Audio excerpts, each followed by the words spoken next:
Thầy cho con hỏi một xíu. Thì con hay rất là nghe tiếng chuông ở chùa. Và nhiều tôn giáo người ta cũng sử dụng về tiếng chuông. Vậy thì thầy có hiểu về cái ý nghĩa của cái tiếng chuông đó không thầy?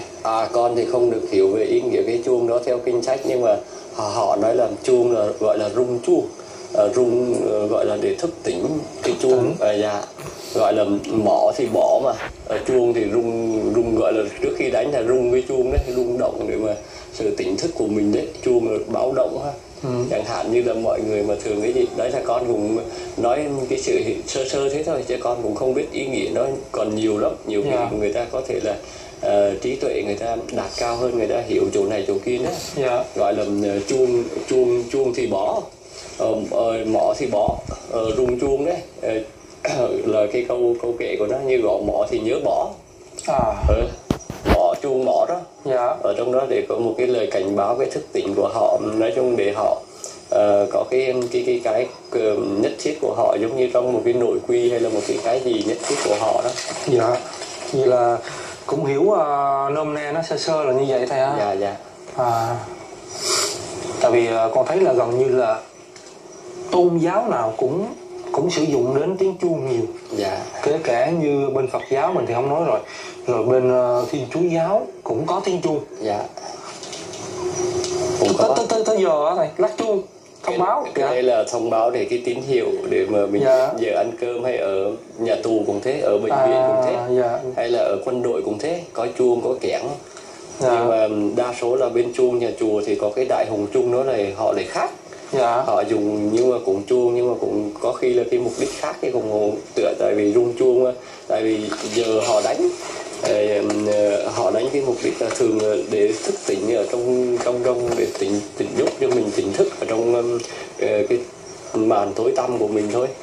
Chứ còn mà giống như mà quân đội hay làm dùng kẽng thì nó lại mục đích khác. Hay là quân đội hay là họ chiến tranh cái gì ấy, hay là kẽng từ xa có một nguy hiểm nào đó, hay là cái gì đó nói chung là báo trước, rung động trước, là nó như thế. Như lúc đầu thầy có nói là dùng để thức tỉnh á. Thì có thể là mỗi tôn giáo và mỗi nơi thì có thể sử dụng một cái việc mà gõ vào cái đó thì nó sẽ sử dụng vào cái mục đích khác nhau, phải không thầy ha? Vâng, cái đấy thì thưa anh là cái đấy là thuộc về họ, chứ con thì cũng không có dám nói mình như thế này thế kia hết. Tại vì cái tiếng đó với lại cái cách hiểu của lý giải của nó là mỗi chỗ họ có cái riêng biệt của họ, với cách lý giải của họ, chứ mà mình không có áp đặt chỗ họ là như thế này thế kia được. Chẳng hạn như đối với mình nghĩ tiếng chuông, tiếng mõ của mình nghĩ là như thế. Còn chẳng hạn như những cái chùa mà họ dùng cái chuông mõ, họ nghĩ của họ lại khác. Họ lại suy diễn giải thích nó lại khác, hay là chùa khác thì nó lại khác. Hay là ở bên Thiên Chúa thì họ lại ý nghĩa khác. Chứ mà mình đấy là mình nói là một khía cạnh nhỏ như thế, nhưng mà cái đấy thì nó bao la, nó rộng lớn. Cái đấy thì mình không có gọi là nó không có thuộc về một cái chân lý cố định, nên là mình không nói nó chắc được. Giống như cái chân lý của Đức Thế Tôn nói khổ tập diệt đạo thì ở đâu nó cũng như thế chứ không có thay đổi được. Nên là cái chuông đó thì tại vì có chỗ chùa thì dùng, có chùa thì không dùng. Nhưng mà nếu mà chùa nào cũng dùng cả, cũng giống như ai cả, cũng đều một cái điều dạy ra cái chân lý thì họ đã nói một cái như nhau rồi. Thường là ban đêm á thầy có phải áp đặt cho mình cái khung giờ thiền định không thầy?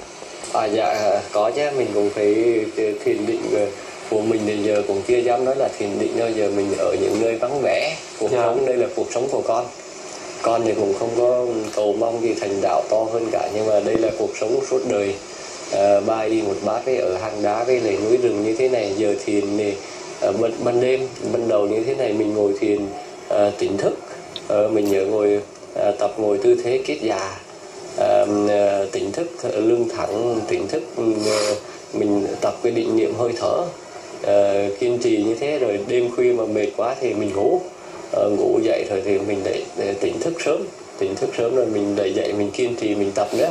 Sớm thì dậy rồi chờ mặt trời lên, hay là sáng mặt trời lên thì ôm bát đi khất thực, ăn xong rồi về lại lên trì, hoặc là đi khất thực nhặt từng vải áo thì nhặt rồi lên giặt đấy rồi may, còn không thì lại ngồi thiền. Cứ như thế cuộc sống rất là nói với mọi người rất là buồn chán, không có cái gì mà hay ho cả. Chỉ có một mình cô độc và phải tập kiên trì, chứ không là hắn cũng chạy chứ không phải dễ gì cả. Dạ như phải kiên trì, chẳng hạn như mọi người bây giờ gặp con ngồi hang đá như thế này 10 năm sau cũng thấy như thế này. Hay là cuộc sống như thế này thì con vẫn đang là kiên trì trong cái lời dạy của Phật, đang tập học. Chứ mà sau này mà thấy con về nhà hay là đi làm cái việc khác nữa, hay là về chùa ở xây cái tịnh xá thì nó lại khác rồi. Dạ, hy vọng rằng thì 10 năm sau sẽ biết đâu có duyên gặp lại thầy. Dạ, hay là 30 năm hay là trước khi chết. Nói chung là mình thì không dám nói, nhưng mà trước khi chết á, mình còn sống và mình duy trì được cái lời học tập này mà mình vẫn sống cái hạnh này thì rất là tốt. Dạ. Vậy thì con thấy là thầy đã vượt qua một số định luật của cơ thể. Thường là cơ chế của chúng ta thì sẽ ăn ví dụ như là tối thiểu là một ngày với 2 bữa. Nhưng mà thầy tu tập thì thầy dùng cái lượng thức ăn nó ít như vậy, thì lúc cái thời gian đầu của thầy có cảm giác nó khó chịu lắm không thầy? Cái này thì con cũng chia sẻ với mọi người là cái này là mọi người thì chắc là khác, nhưng mà bản thân con là ngày xưa con ở đời là trước khi vào chùa là con đã tu tập 6 tháng rồi con mới vào chùa. 6 tháng rồi con mới vào chùa, nhưng mà khi ăn ngày một bữa là mình ăn chay nữa, mà mình ăn ít nữa là bắt đầu hắn giảm 9 kg. Hắn xanh như người, hắn xanh như giống như mà cái lá cái bức tường mà sân xanh nhé, hắn xanh rồi hắn ốm với những người bị bệnh nhé. Thế là mình, nhưng mà mình không sợ, mình quyết ấy, mình đã làm không có sợ. Giờ mình theo cái lời dạy Đức Thế Tôn, mà cái giới luật này mà mình không tập được thì kiểu cái khác mình cũng không học tập. Tại vì cái đấy thuộc về phần giới thì mình phải học tập, tu tập giới, học tập nó giữ kiên trì như thế, mình niềm tin bất động như thế thì mình vượt qua. Mà sau khi ăn ngày một bữa mà nó giảm xuống ký như thế rồi, nó đói trong bụng khi nào cũng lỏng chỏng cá, chả có gì không á. Còn ọc với lại nó đau bụng, mà mình khi mà nó đau bụng thì mình cứ lấy tay mình ôm cái bụng để nó đâu có gì đó. Mình lấy tay mình ôm cái bụng như thế này thì tự nhiên một thời gian hắn quen ấy. Hắn quen rồi mình cứ đi lại nhiều nữa, cứ ôm bụng rồi giống như mà mình thèm muốn một cái gì, hay là như ghiền thuốc mà không có rồi cứ đi cho nó qua đây. Đi lại cho nó qua, rồi qua cái cơn đó này khoảng 3-4 tháng này bắt đầu hắn bình thường lại, hắn dịu lại. Chẳng hạn như là ăn 1 tháng đầu hay một thời gian đầu thì trong cái ruột mình rất là hôi thối, hắn thở ra cái không có cái gì thức ăn trong đó, hắn ở không á, hắn trống rỗng ấy. Cái là một thời gian này hắn giảm ký như thế rồi 6 tháng 1 năm sau thì hắn lại hồi lại. Hắn hồi lại thì hắn còn nặng ký hơn cả khi mà mình ăn 3 bữa nữa. Hắn lại nặng hơn, nhưng mà mình lại cũng không muốn. Chẳng hạn như ngày xưa con ở đời con chỉ có được 48 kg. Nhưng mà khi con ăn ngày một bữa thì nó xuống 39 kg. 39 kg xong rồi khi con ăn ngày một bữa 1 năm sau á, thì nó lại lên 51 kg. Nếu mà mình ăn đầy đủ đúng mà cái chất rau riết mà mình nấu bài bản như ở chùa với lại ở tu viện á, là mình ăn mà bữa nào cũng no là nó lại lên như thế, nó lên hơn nữa. Nhưng mà ra đi khất thực rồi thì nó lại khi thì có cơm, khi thì có trái cây, khi thì có bánh mì, nó không có điều độ, nhưng mà hắn vẫn giữ được cái sức lực. Hắn vẫn như thế này, mọi người nhìn thấy thì nó không phải ốm lắm. Nhưng mà hắn vẫn có cái sức lực để học tập, bảo dưỡng để cho mình học tập theo lời Phật dạy là được rồi. Vậy thì thầy cũng đã có một cái khoảng thời gian mà phải chịu đau đớn có đến cơ thể của mình. Có đau đớn đó thì cái đấy thì dễ thôi, nhiều người ta cũng làm được. Nhưng mà cái đau đớn là cái đau là để tập mà ngồi kiết già, để mà tập ngồi thiền, gọi là để mà mình học tập tu hành, học tập cái đề mục gọi là tứ niệm xứ. Tu hành tứ niệm xứ thì mình buộc mình phải ngồi được tư thế kiết già. Tư thế kiết già ngồi chéo chân đó, mọi người thì cũng biết cái đó rồi. Nhưng mà ngồi được 1-2 tiếng thì không nói làm gì, nhưng mà ngồi được 1 ngày hắn rất là đau. Phải ngồi được 1 ngày. Con xin lỗi thầy, chứ nãy giờ con ngồi như thế này thôi mà đã cái chân con đã tê rồi. Bây giờ là cái chân trái là nó không còn một xíu cảm giác nào đó. Bây giờ mà lấy cái cây kim chột vô vẫn không biết đâu, bởi vì là nó tê lắm rồi đây này. Cắt cái bát ngồi chỗ cái của thôi thầy cứ ngồi đi, con ngồi ngang với thầy thì đâu có được. Không sao cả. Không sao, thầy ngồi đi. Tại vì con chẳng qua là con lên núi học tập trước nha. Bây giờ một thời gian sau rồi có khi là ở trong mọi người trong mình đấy đều là có một cái nhân duyên cả. Vì là 3 la mật nó khác nhau. có khi một thời gian nữa, một cái duyên kiếp nào đó, anh lại tu thành Phật chánh đẳng chánh giác, con lại làm đệ tử của anh, cái đấy cũng có. Thầy nói thế là con tổn thọ chết. Không, cái này là con nghe trong kinh Tiểu Bộ là đều nói. Đều có như thế. Tại vì trong những cái tiền kiếp của Đức Thế Tôn kể á, tại vì có những thời điểm này thời điểm kia. Tại vì có trong Đức Thế Tôn ở ngày xưa, như xá lợi Phất á, Sariputta đó là ngài tu hành rồi mà Đức Thế Tôn vẫn lo đi làm vua làm đồ ở ngoài, nhưng mà sau đấy ngài lại sư phụ của thầy của Sariputta đấy chứ. Ở trên đâu có phải là lúc đấy thì Sariputta là một nhà khổ hạnh, lúc nào cũng thế. Những cái câu chuyện tiền thân kể như thế thì mình nói là ở cái đời này không có cái chuyện gì là không ấy. Tại vì chẳng hạn như bây giờ con hôm nay tu hành như thế, nhưng mà đâu có biết cái nhân duyên nhân quả ngày mai tương lai nó ra sao được. Nó bất thường, nó vô thường ấy đó. Con thấy là thầy không có bất kỳ một cái kinh sách gì hết. Vậy thì là những cái kiến thức về tu tập ấy thì thầy đã học từ trước rồi hả thầy? Cũng có học từ trước, nhưng mà sau này mình bổ túc nghe lại bộ kinh Nikaya, bộ kinh trung bộ, trường bộ, tiểu bộ, tăng chi bộ, tương ưng bộ. Nếu mà mình còn đó là bộ kinh mà Hòa thượng Thích Minh Châu dịch từ Pali sang. Còn một bộ nữa là bộ A Hàm được dịch từ Hán Tạng sang. Mình nghe kinh đó rồi mình đối chiếu sang cũng được, nhưng mà cái độ hiểu trong kinh sách với lời dịch ấy, thì nhiều chỗ mình nói là không biết cái ngôn ngữ Việt Nam mình có diễn tả đúng như cái ý của mà lời bậc đầu sư dạy ngày xưa hay không. Nó cũng mình cũng không sát, nhưng mà sau này mình tu hành mà đến khi nó vấp những cái đó mình phải hiểu rõ cái nghĩa đó thì mình mới học được, chứ mà mình không hiểu rõ thì mình không học được. Vậy thì là thầy có phải niệm kinh giống như một số các sư thầy khác mà tu tập không thầy? Mình nghĩ là mình tu tập là mình phải có đọc kinh Phật không? Có chứ, phải đọc kinh, nhưng mà không phải là mình ngồi đây mình đọc.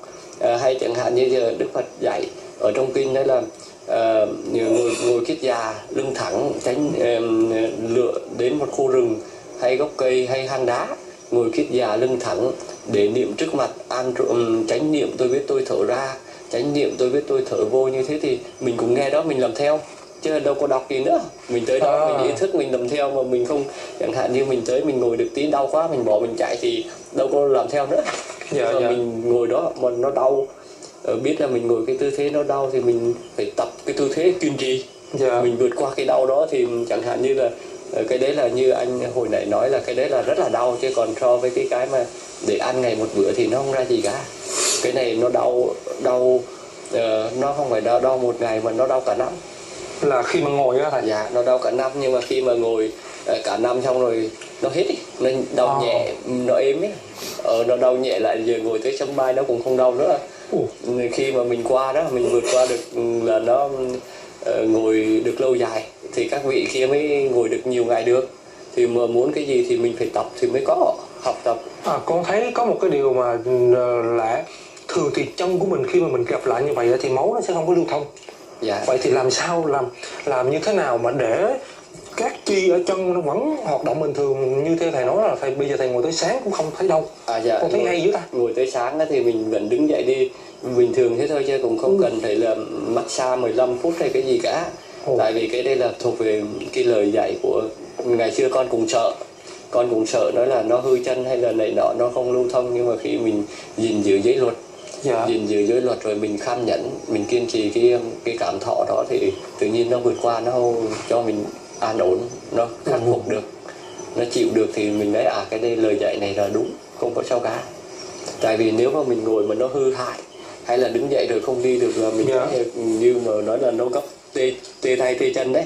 Mình ngồi đến qua cái tê đó, qua hết đi xong xuôi rồi tự nhiên hắn trở lại về cái trạng thái của nó không có sao cả, tự nó sửa.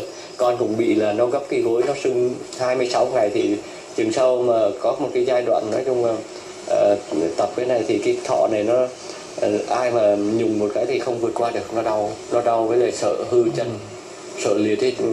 Chẳng hạn như là mới đầu tiên mà bỏ ra thì không bỏ được nữa, đứng dậy cũng hơi khó khăn, nhưng mà cũng phải mất một thời gian rồi mình đứng dậy được đấy. Nhưng mà nó qua cái giai đoạn đó thì nó lại đứng dậy bình thường, nó lại còn khỏe mạnh hơn cả cái khi mà mình chưa ngồi được nữa. Cái đó nó dễ. Vậy là gọi là vượt qua giới hạn của của thể xác mình rồi. Dạ, cái đấy thì nó còn nhỏ nữa, còn vượt qua cái giới hạn mà để mà đạt gọi là thân mạng thì chắc cái đấy con chưa nếm được, nhưng mà cũng phải chờ tới cái trạng thái mà con đoán đó là khi mà mình bỏ chết á, đau rất là đau đớn nhưng không phải đó, có cái trạng thái mà để mà ngày xưa mà con nhìn thấy con sư tử mà họ quay được ở trên video trên mạng mà nó chết á, mọi người về tìm đến đấy, trên YouTube chắc có. Trước khi chết nó bỏ bầy đàn xong rồi nó đi ra chỗ vắng vẻ không có ai là nó vật lên vật vã 3 lần rồi nó mới chết đó. Sảy bột mép bột mồm ấy, mình nói con người cũng thế. Đau đớn nên là giờ mình lo mình chuẩn bị cái hành trang để chuẩn bị đối phó. Và với nói chứ không mình lấy cái gì mình đỡ, mình không sợ nữa thì mình không lo cái đấy, mình nhẹ nhàng.